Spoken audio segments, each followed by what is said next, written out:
Hello students, now we are going to study the unit 3 or unit 3rd of the text The Cat. In our previous videos we have discussed unit 1 and unit 2 and now unit 3 is available. So let's start our class. When the family has finished tea, when family has finished tea, যখন পরিবার চা খাওয়া শেষ করে and gathers around the fire, gathers মানে জড়ো হয়, সমবেত হয়, round the fire আগুনের পাশে, অর্থাৎ ফায়ারপ্লেসের পাশে আগুনের পাশে যখন সবাই জড়ো হয়, the cat usually goes out of the room, বিড়াল সাধারণত বেরিয়ে যায় রুমের বাইরে. True life now begins for him, সত্যিকারের জীবন তার এখন শুরু হয়, begins for him. He saunters down his own backyard. He saunters down his own backyard. Saunter কথাটার অর্থ হচ্ছে walk in slow and relaxed manner. অর্থাৎ হিলতে দুলতে আস্তে আস্তে যখন যাওয়া সেটাকে বলা হয় saunters down. He saunters down in his own backyard. অর্থাৎ বাড়ির পিছন দিকে, বাড়ির পিছনের চত্বরের দিকে সে এগিয়ে যায়. Springs to the top of the fence. Springs মানে হচ্ছে লাফ দেওয়া, lips সে লাফ দেয় to the top of the fence. Fence মানে হলো একটা বেড়া, একটা উডেন বা একটা ওয়্যারের তৈরি একটা বাউন্ডারি, যেটা সে লাফিয়ে চলে যায়. Springs to the top of the fence, drops lightly down to the other side. Lightly মানে হালকা ভাবে, drops মানে পড়া, লাফিয়ে নেমে যাওয়া, অর্থাৎ পরের অন্যদিকে সে হালকাভাবে নেমে যায় টু দ্য আদার সাইড, অন্যদিকে. হি ট্রটস অ্যাক্রস অর্থাৎ সে হাঁটতে, ট্রটস অ্যাক্রস মানে হচ্ছে ওয়াকস ভেরি কুইকলি, দ্রুত গতিতে হাঁটে. And skips to the roof of an empty shed. Empty মানে খালি, খালি একটা শেড বলতে একটা চালা বা একটা বাড়ির চালাকে বোঝানো হয় বা গুদাম ঘরকে বোঝানো হয়, সেটার একটা খালি ছাদ, সেই ছাদটাকে লাফিয়ে দেয়. He trots across and skips to the roof of an empty shed. একটা খালি ছাদের উপরে সে লাফিয়ে যায়. His movement becomes lithe. Lithe কথার অর্থ হলো সাবলীল, গ্রেসফুল, সুন্দর. তার মুভমেন্টটা সুন্দর, সাবলীল হয়ে ওঠে, এনার্জেটিক হয়ে ওঠে. অ্যান্ড পান্থার লাইক, একটি পান্থারের মতন দেখায়, একটা চিতাবাঘের মতন দেখায়. হি looks keenly from side to side. কিনলি ফ্রম সাইড টু সাইড, কিনলি মানে হচ্ছে মাইনিউটলি, তীক্ষ্ণভাবে. সে তীক্ষ্ণভাবে কিন্তু তার চারপাশটা দেখে.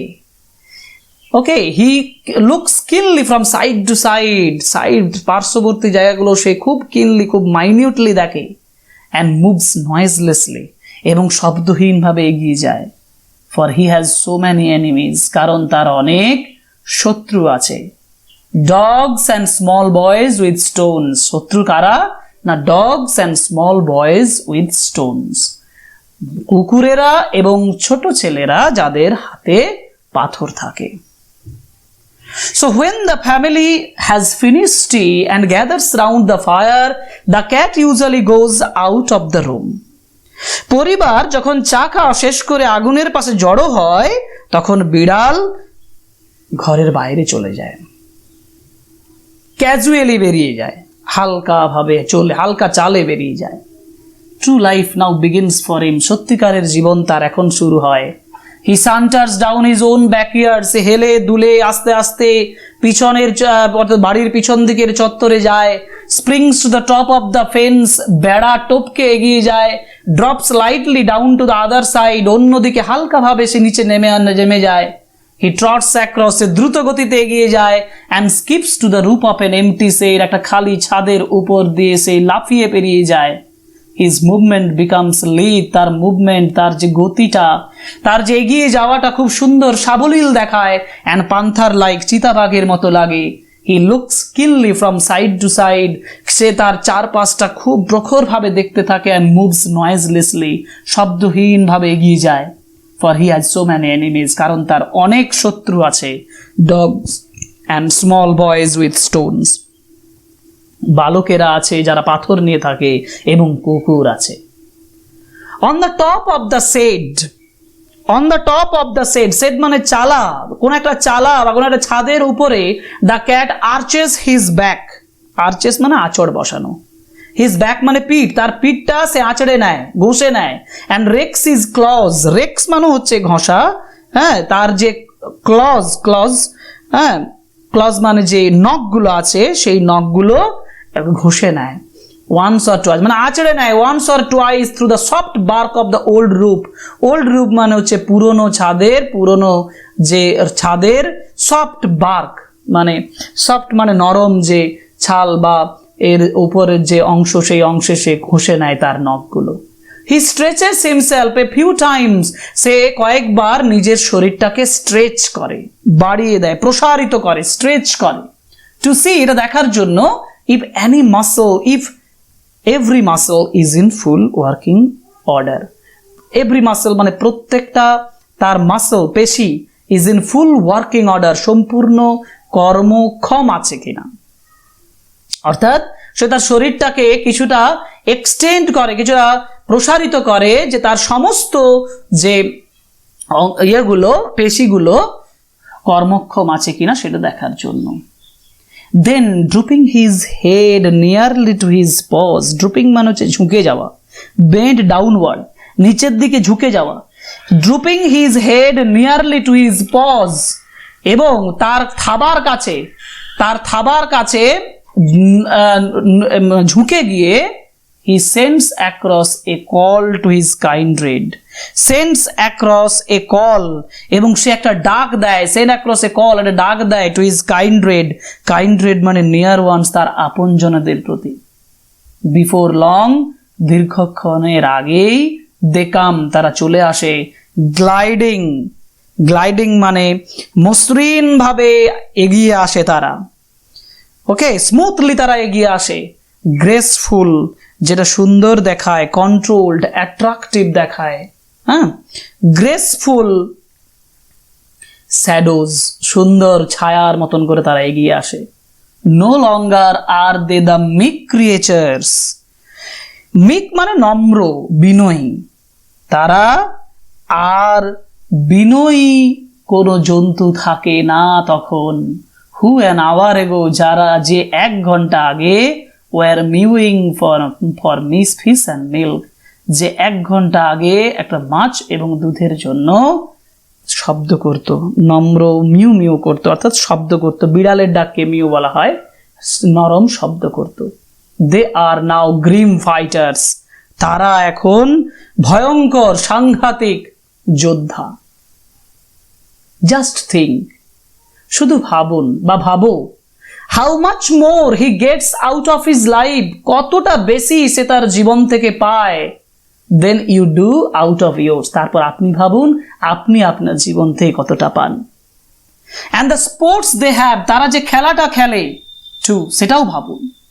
অ্যাজ দে গেট ওল্ডার, যারা যত বড় হয়, they go in for sport to the suburban backyards, এবং তারা যখন বয়সে বেড়ে ওঠে, সাবারবান ব্যাকইয়ার্ডস মানে শহরতলির বাড়ির পিছনের অংশকে বলা হয়, সেই বাড়ির পিছন দিকের, শহরতলির পিছন দিকের অংশে, বাড়ির পিছন দিকের অংশে তারা চলে যায়।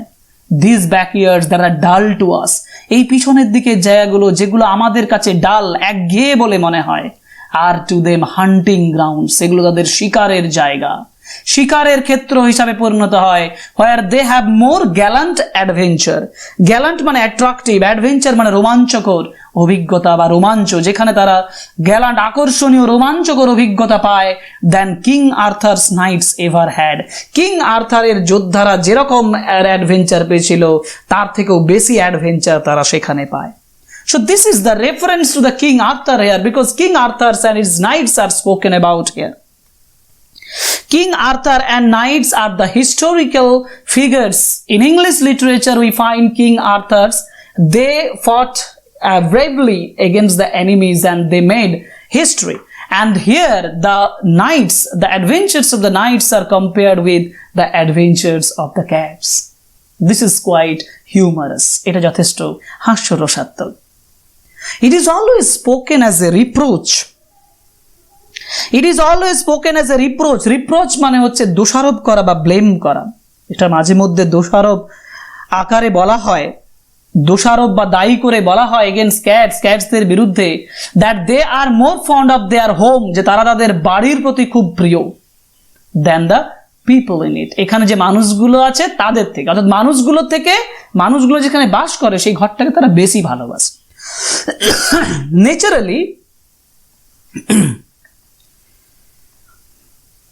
নেচারালি স্বাভাবিকভাবে the cat does not like to leave his country. স্বাভাবিকভাবেই the cat does not like to leave his country, বিড়ালটা তার কান্ট্রিকে, তার যে জায়গা, তার যে দেশ, তার যে থাকার জায়গা সেটাকে ছাড়তে চায় না। দ্য ল্যান্ড, সেই জায়গাটাকে ছাড়তে চায় না, হোয়ার অল হিজ ফ্রেন্ডস আর, যেখানে তার সমস্ত বন্ধুরা আছে, অ্যান্ড হোয়ার, যেখানে হি নোজ এভরি ল্যান্ডমার্ক, যেখানে সে প্রত্যেকটা ভূমিভাগ, প্রত্যেকটা জায়গাকে চেনে। এক্সাইলড ইন এ নিউ ল্যান্ড, এক্সাইলড মানে হচ্ছে বিতাড়িত হয়ে, একটা নতুন ল্যান্ডে সে বিতাড়িত হয়ে, he would have to learn a new geography, তাকে একটা নতুন ভৌগোলিক অবস্থান বা ভূগোল জানতে হয়।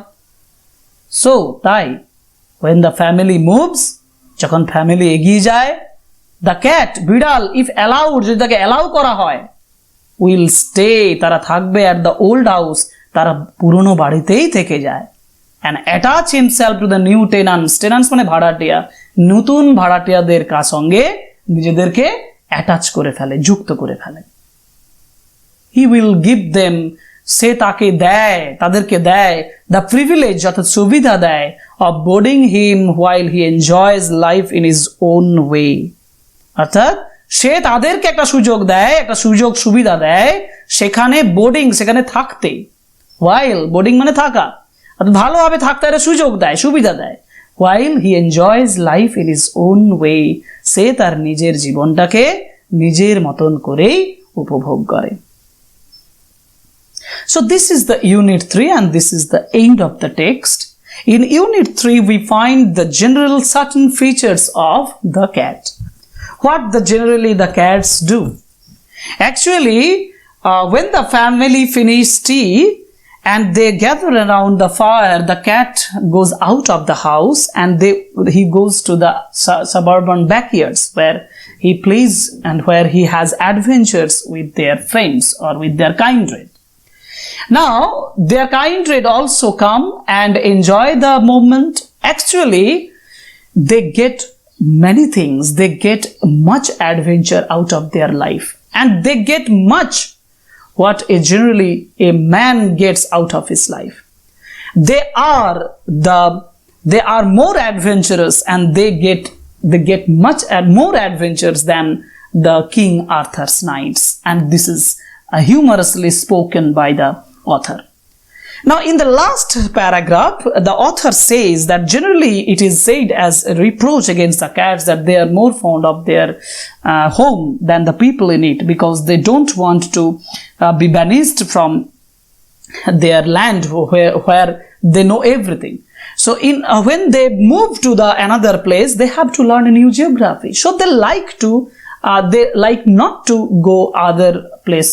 Actually, they want to stay there where they are for a long time, and they actually provide enough scope to the tenants to live there and adjust with them, and they enjoy, but a cat enjoys his life in his own way, and this is more than the life of a human being. So this is the summary of the unit 3. I think you will really like it very much. So we will again meet you in our next another video.